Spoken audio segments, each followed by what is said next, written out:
Sangareddy assembly కేంద్రంలో BJP పట్టణ అధ్యక్షులు ద్వారకా రవి ఆధ్వర్యంలో బైక్ ర్యాలీ పీఎస్టీ గార్డెన్స్ నుంచి నిర్వహించిన అనంతరం బహిరంగ సభ పాత బస్టాండ్ అంబేద్కర్ విగ్రహం వద్ద నిర్వహించారు. ఈ కార్యక్రమంలో ముఖ్య అతిథిగా బీజేపీ జిల్లా అధ్యక్షురాలు గోదావరి అంజిరెడ్డి, రాష్ట్ర నాయకులు రాజేశ్వరరావు దేశపాండే, జిల్లా ప్రధాన కార్యదర్శి మాణిక్రావు, జిల్లా ఉపాధ్యక్షులు వెంకట నరసింహారెడ్డి, జిల్లా అధికార ప్రతినిధి doctor Rajagoud, municipal councillor Nagaraju, Vasu, జిల్లా కార్యాలయ కార్యదర్శి Vijay Kumar, assembly convener Vishnuvardhan Reddy, co convener Mallesham, మహిళా మోర్చా ప్రధాన కార్యదర్శి మీనా గౌడ్, సురేందర్, పాపన్న, ఎల్లన్న, అజయ్, నాగరాజు, తేజస్విని, రాకేష్ గౌడ్, ప్రవీణ్ యాదవ్, లవన్ కుమార్, పట్టణ అధ్యక్షులు, వివిధ మండలాల అధ్యక్షులు తదితరులు పాల్గొన్నారు.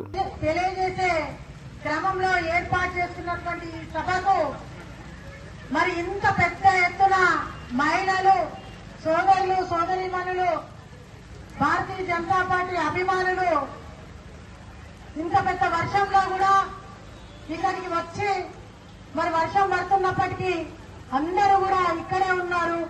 వారి అందరికీ కూడా నిజంగా హృదయపూర్వక ధన్యవాదాలు తెలియజేసుకుంటూ ఈ స్టేజ్ మీద ఉన్నటువంటి సీనియర్ నాయకులు దేశపాండే గారు, అసెంబ్లీ కన్వీనర్ విష్ణువర్ధన్ రెడ్డి గారు, జిల్లా జిఎస్ మాణిక్రావు గారు, అదేవిధంగా టౌన్ అధ్యక్షులు ద్వారకారావు గారు, ముత్తిరెడ్డి గారు, సురేందర్ గారు, వాసు గారు, అదేవిధంగా డాక్టర్ రాజు గౌడ్ గారు, యువమోర్చా అధ్యక్షులు ప్రవీణ్ గారు, మండల నాగరాజ్ గారు, మండల అధ్యక్షులు, వివిధ మండల అధ్యక్షులు, మున్సిపల్ అధ్యక్షులు, కో కన్వీనర్ మల్లేశం గారు, మహిళా మోర్చా అధ్యక్షురాలు అందరికీ కూడా హృదయపూర్వక నమస్కారాలు తెలియజేసుకుంటూ బీజేవైఎం అధ్యక్షులు అందరికీ కూడా నా యొక్క హృదయపూర్వక నమస్కారాలు తెలియజేసుకుంటూ మరి ఈరోజు తెలంగాణ రాష్ట్రంలో కాంగ్రెస్ పార్టీ అధికారంలోకి వచ్చి ఎల్లుండికి సంవత్సరం 7వ తారీఖు వస్తే సంవత్సరం.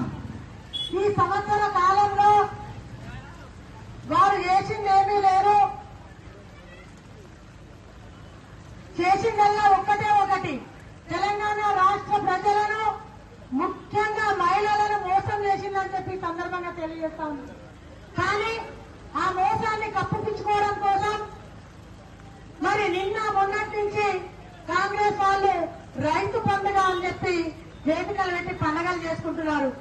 అది రైతు పండుగ కాదు, రైతు గోస అని చెప్పి ప్రజలందరూ చెప్పుకుంటున్నటువంటి సందర్భం మనం చూస్తా ఉన్నాం.